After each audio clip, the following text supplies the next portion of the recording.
Shabbat Shalom. Torah portion, Tzav, give an order. That's Leviticus chapter 6, verse 1 to chapter 8, verse 36. This is Parashah 25, starting with chapter 6. Adonai said to Moshe, "Give this order to Aharon and his sons. This is the law for the burnt offering. It is what goes up, olah, for Hebrew, on its firewood upon the altar all night long until morning.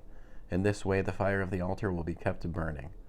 When the fire has consumed the burnt offering on the altar, the Kohen, having put on his linen garment and covered himself with his linen shorts, is to remove the ashes and put them beside the altar. Then he is to remove those garments and put on others before carrying the ashes outside the camp to a clean place. In this way the fire on the altar will be kept burning and not be allowed to go out. Each morning the Kohen is to kindle wood on it, arrange the burnt offering, and make the fat of the peace offerings go up in smoke. Fire is to be kept burning on the altar continually. It is not to go out. This is the law for the grain offering. The sons of Aharon are to offer it before Adonai in front of the altar. He is to take from the grain offering a handful of its fine flour, some of its olive oil, and all of the frankincense which is on the grain offering, and he is to make this remainder portion of it go up in smoke on the altar as a fragrant aroma for Adonai. The rest of it Aharon and his sons are to eat. It is to be eaten without leaven in the holy place. They are to eat it in the courtyard of the tent of meeting. It is not to be baked with leaven. I have given it as their portion of my offerings made by fire, like the sin offering and the guilt offering. It is especially holy. Every male descendant of Aharon may eat from it.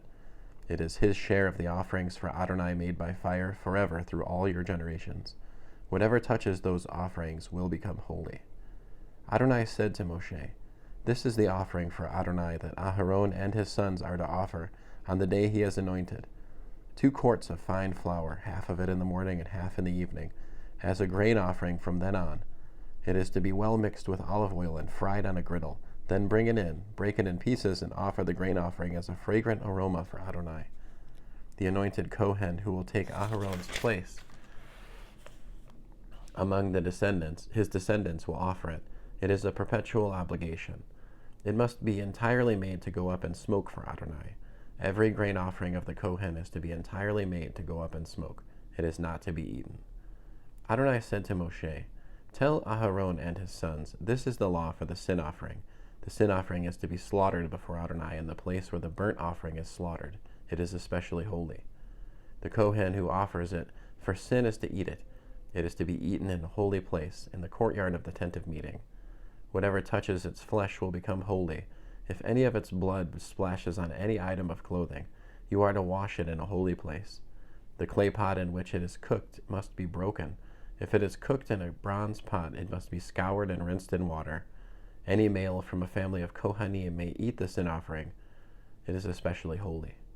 But no sin offering which has had any of its blood brought into the tent of meeting to make atonement in the holy place is to be eaten. It is to be burned up completely." Chapter 7. This is the law for the guilt offering. It is especially holy. They are to slaughter the guilt offering in the place where they slaughter the burnt offering, and its blood is to be splashed against all sides of the altar. He is to offer all its fat, the fat tail, the fat covering the inner organs, the 2 kidneys, the fat on them near the flanks, and the covering of the liver, which he will remove with the kidneys. The Kohen will make them go up in smoke on the altar as an offering made by fire to Adonai. It is a guilt offering. Every male from a family of Kohanim may eat it. It is to be eaten in a holy place. It is especially holy. The guilt offering is like the sin offering. The same law governs them. It will belong to the Kohen who uses it to make atonement. The Kohen who offers someone's burnt offering will possess the hide of the burnt offering which he has offered. Every grain offering baked in the oven, cooked in a pot, or fried on a griddle, will belong to the Kohen who offers it. But every grain offering which is mixed with olive oil or is dry will belong to all the sons of Aharon equally. This is the law for sacrificing peace offerings offered to Adonai. If a person offers it for giving thanks, he is to offer it with the thanksgiving sacrifice of unleavened cakes mixed with olive oil, matzah spread with olive oil, and cakes made of fine flour mixed with olive oil and fried. With cakes of leavened bread he is to present his offering together with the sacrifice of his peace offerings for giving thanks. From each kind of offering he is to present one as a gift for Adonai. It will belong to the Kohen who splashes the blood of the peace offerings against the altar. The meat of the sacrifice of his peace offerings for giving thanks is to be eaten on the day of his offering. He is not to leave any of it until morning. But if the sacrifice connected with his offering is for a vow or as a voluntary offering, then while it is to be eaten on the day he offers his sacrifice, what remains of it may be eaten the next day. However, what remains of the meat of the sacrifice on the third day is to be burned up completely. If any of the meat of the sacrifice of his peace offerings is eaten on the third day, the sacrifice will neither be accepted nor credited to the person offering it. Rather, it will have become a disgusting thing, and whoever eats it will bear the consequences of his wrongdoing. Meat which touches something unclean is not to be eaten, but burned up completely. As for the meat, everyone who is clean may eat it, but a person who is in a state of uncleanness, who eats any meat from the sacrifice of peace offerings made to Adonai, will be cut off from his people. Anyone who touches something unclean, whether the uncleanness be from a person, from an unclean animal, or from some unclean detestable thing, and then eats the meat from the sacrifice of peace offerings for Adonai, that person will be cut off from his people. Adonai said to Moshe, "Say to the people of Israel, you are not to eat the fat of bulls, sheep, or goats.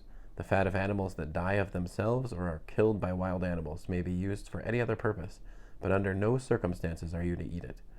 For whoever eats the fat of the animals of the kind used in presenting an offering made by fire to Adonai will be cut off from his people. You are not to eat any kind of blood, whether from birds or animals, in any of your homes. Whoever eats any blood will be cut off from his people." Adonai said to Moshe, "Say to the people of Israel, a person who offers his sacrifice of peace offerings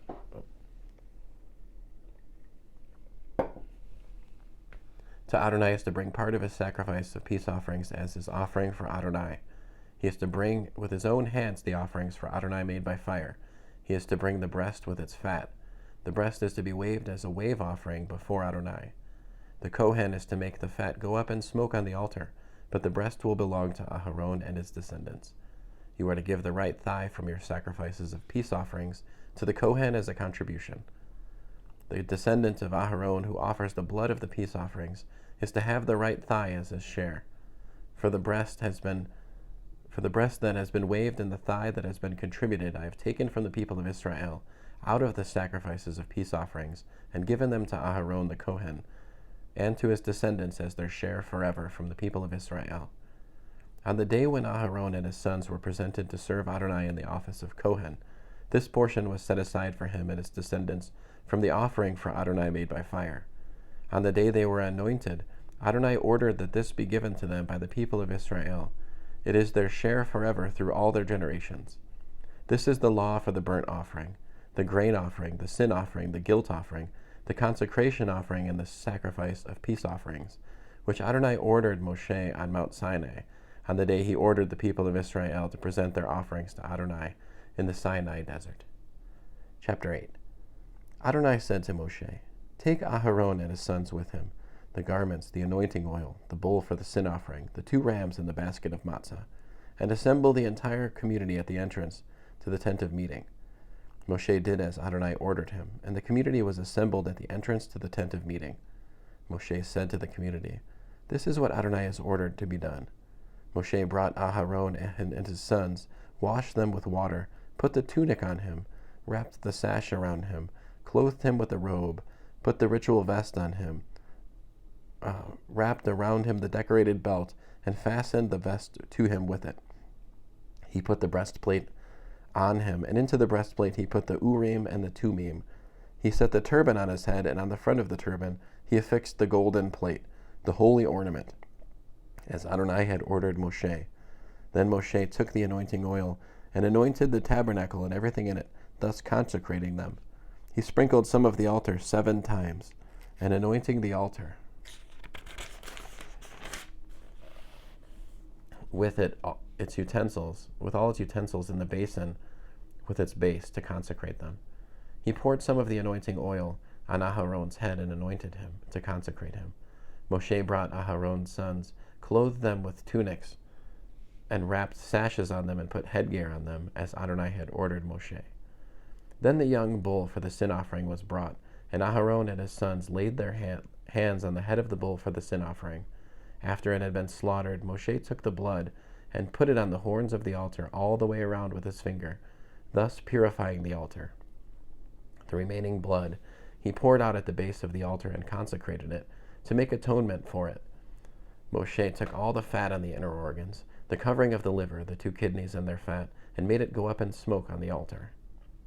But the bull, its hide, its flesh, and its dung were taken outside the camp and burned up completely, as Adonai had ordered Moshe. Next, the ram for the burnt offering was presented. Aharon and his sons laid their hands on the head of the ram, and after it had been slaughtered, Moshe splashed the blood on all sides of the altar. When the ram had been cut in pieces, Moshe made the head, the pieces, and the fat go up in smoke. When the inner organs and the lower parts of the legs had been washed with water, Moshe made the entire ram go up in smoke on the altar. It was a burnt offering giving a fragrant aroma, an offering made by fire to Adonai, as Adonai had ordered Moshe. Then the other ram was presented, the ram of consecration. Aharon and his sons laid their hands on the head of the ram. After it had been slaughtered, Moshe took some of its blood and put it on the tip of Aharon's right ear, on the thumb of his right hand, and on the big toe of his right foot. Next, Aharon's sons were brought, and Moshe put some of the blood on the tips of their right ears, on the thumbs of their right hands, and on the big toes of their right feet. Then Moshe splashed the blood on all sides of the altar. He took the fat tail, all the fat, covering the inner organs, the covering of the liver, the 2 kidneys with their fat, and the right thigh. From the basket of matzah that was before Adonai, he took 1 piece of matzah, 1 cake of oiled bread, and 1 wafer, and placed them on the fat and on the right thigh. Then he put it all in Aharon's hands, and in the hands of his sons, and waved them as a wave offering before Adonai. Moshe took them out of their hands, and made them go up in smoke on the altar, on top of the burnt offering. They were a consecration offering giving a fragrant aroma, an offering made by fire to Adonai. Moshe took the breast and waved it as a wave offering before Adonai. It was Moshe's portion of the ram of consecration, as Adonai had ordered Moshe. Moshe took some of the anointing oil and some of the blood which was on the altar, and sprinkled it on Aharon and his clothing, and on his sons with him and their clothing, and consecrated Aharon and his clothing together with his sons and their clothing.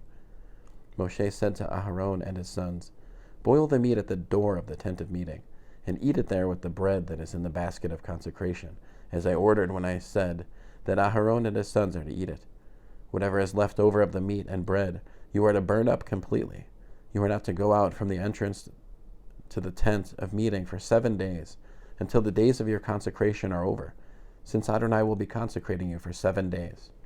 He ordered done what has been done today, in order to make atonement for you. You are to remain at the entrance to the tent of meeting day and night for 7 days, thereby obeying what Adonai ordered done, so that you may not die, for this is what I was ordered." Aharon and his sons did all the things which Adonai ordered through Moshe. And that's the end. Shabbat Shalom. The Haftarah for Tzav is Yirmayahu, which is Jeremiah chapter 7, 21, verse 21 to 8, verse 3, 9:22 to verse 23. The suggested readings for the Barit Hadashah New Covenant Scriptures, or New Testament, whatever you prefer to say, is Mark 12:28 to 34, Romans 12:1 to 2, and 1 Corinthians 10:14 to 23. Shabbat Shalom to all my brothers and sisters, trusting and united in Yeshua the Messiah of Israel. Many blessings. Shalom.